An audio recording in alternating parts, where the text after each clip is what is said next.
सन 2019 के शुरू होते ही सबसे ज्वलंत मुद्दा जो है भाइयों और बहनों, ये ब्रेकिंग न्यूज है कि साल भर आपने जो प्रपोज डिविडेंड में पढ़ा है वो गलत है, वो बिल्कुल गलत है, सारी बुक्स गलत हैं। और ऐसा हम नहीं कह रहे हैं, ऐसा खुद सीबीएसई कह रहा है। आपको इस चीज पे ध्यान देना होगा कि इस बार प्रपोज डिविडेंड जो साल भर आपने पढ़ा है वो पूर्ण तरह से चेंज हो चुका है। मतलब अगर हम आपको शॉर्ट में बताना चाहें तो जो भी आप प्रपोज डिविडेंड के बारे में अभी तक जानते थे, अब आपको उसको भूलना पड़ेगा, क्योंकि ये है सीबीएसई।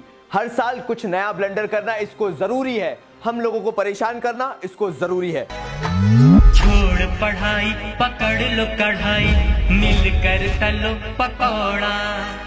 छोड़ पढ़ाई पकड़ लो कढ़ाई। जोक्स अपार्ट, जी हाँ, आपने साल भर जो प्रपोज डिविडेंड पढ़ा हुआ है या फिर अभी तक आपने जो भी बुक्स छूकर देखा है प्रपोज डिविडेंड को लेकर, यानी जितनी भी बुक्स ने इनिशिएटिव लिया था ना कि प्रपोज डिविडेंड इस बार के हिसाब से जो लेटेस्ट होना चाहिए वही दिया जाए, बहुत सारी वजह से वो सब चेंज हो चुका है। तो तुम लोगों का टाइम बचाते हुए और वीडियो को ज्यादा लंबा ना बनाते हुए, बिकॉज तुम लोगों को पढ़ने जाना होगा दोबारा, चलो देख लेते हैं कि प्रपोज डिविडेंड का क्या ट्रीटमेंट होने वाला है। लंबी लंबी चीजें, लंबी लंबी कहानियां सुनने की जरूरत नहीं है, एक सिंपल सा ट्रीटमेंट हुआ है। प्रपोज्ड डिविडेंड का मतलब होता है आपने डिविडेंड प्रपोज किया, यानी आपने कहा कि आप डिविडेंड पे करोगे। सिंपल शब्दों में बता दूं, अगर आपको यहां पे वीडियो छोड़कर जाना है तो सन 2019 चल रहा है और प्रीवियस ईयर लोगे आप सन 2018। करंट ईयर यानी 2019 का प्रपोज्ड डिविडेंड आपके प्रॉफिट में ऐड हो जाएगा और प्रीवियस ईयर का प्रपोज्ड डिविडेंड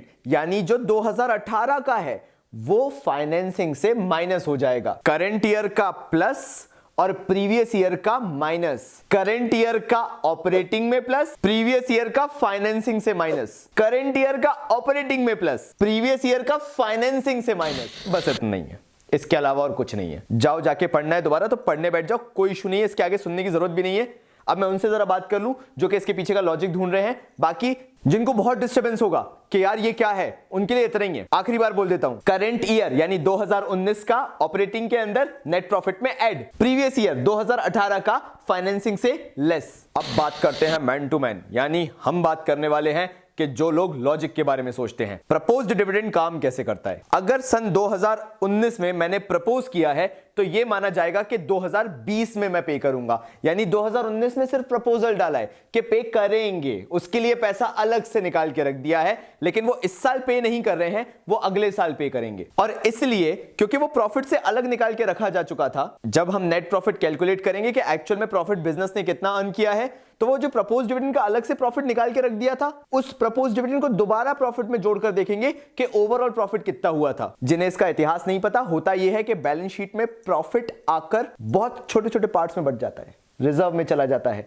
सरप्लस बचता है। प्रपोज डिविडेंड के लिए पैसा अलग से निकाल के रख दिया जाता है, प्रोविजन फॉर टैक्सेशन के लिए। एक तरीके से अलग अलग छोटे छोटे पार्ट्स में प्रॉफिट जो है वो बैलेंस शीट में आके बट जाता है, डिस्ट्रीब्यूट हो जाता है। सबको जोड़ दो ताकि पता चल जाए कि एक्चुअल में प्रॉफिट कितना अर्न किया था एज अ बिजनेस आपने। तो प्रपोज डिविडेंड के लिए आपने क्या किया था, प्रॉफिट में से पैसा निकाला था। करंट ईयर की बात कर रहा हूं, करंट ईयर के प्रॉफिट से पैसा निकाला था और बोला था ये प्रपोज डिविडेंड है, ये पैसा हम अगले साल पे करेंगे। पे तो नहीं किया है तो प्रॉफिट का पार्ट, इसलिए इस साल का प्रपोज डिविडेंड जो है वो प्रॉफिट में जोड़कर दिखा दो ताकि आपको पता चल जाए कि करंट ईयर का ओवरऑल प्रॉफिट आपने कितना अर्न किया है। अब जो प्रीवियस ईयर का प्रपोज डिविडेंड होगा वो प्रीवियस ईयर का था, यानी 2018 में अगर आपने प्रपोज किया था तो बट ऑब्वियसली आप इस साल उसको पे करोगे। तो आप क्या करोगे, जो 2018 का प्रपोज दिया हुआ है यानी प्रीवियस ईयर का प्रपोज्ड डिविडेंड दिया हुआ है वो करंट ईयर के लिए क्या बन जाएगा, डिविडेंड पेड।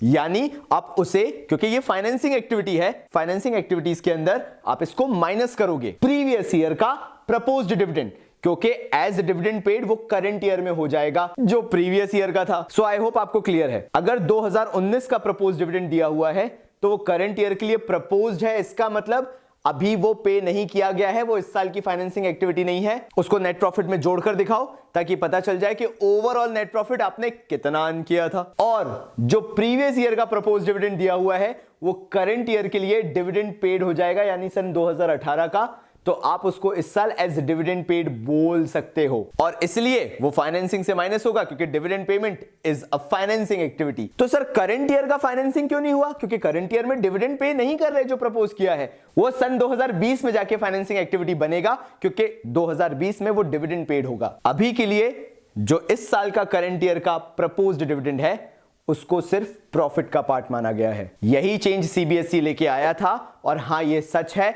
इसी तरीके से चलेगा। अंत में याद रखना है, करंट ईयर का प्रपोज डिविडेंड नेट प्रॉफिट में ऐड, प्रीवियस ईयर का प्रपोज डिविडेंड फाइनेंसिंग एक्टिविटीज से माइनस। इससे ज्यादा कुछ याद नहीं रखना है। लेकिन क्योंकि कॉमर्स बाबा कम्युनिटी है, आप सबका ध्यान रखती है, इसलिए इससे रिलेटेड 2 पीडीएफ मैंने यहां पे अटैच कर दी है डिस्क्रिप्शन में। जाओ उन 2 पीडीएफ को देखो और पता करो कि प्रपोज डिविडेंड के अंदर चेंज क्या आया है, और टेंशन फ्री हो जाओ। लास्ट में याद कुछ नहीं रखना है, प्रीवियस ईयर का माइनस, करंट ईयर का ऐड कहां करोगे? नेट प्रॉफिट में। कौन सा वाला करोगे? करंट ईयर का।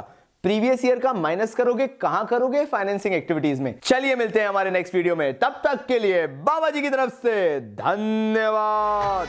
छोड़ पढ़ाई पकड़ लो कढ़ाई, मिलकर तलो पकौड़ा। छोड़ पढ़ाई पकड़ लो कढ़ाई,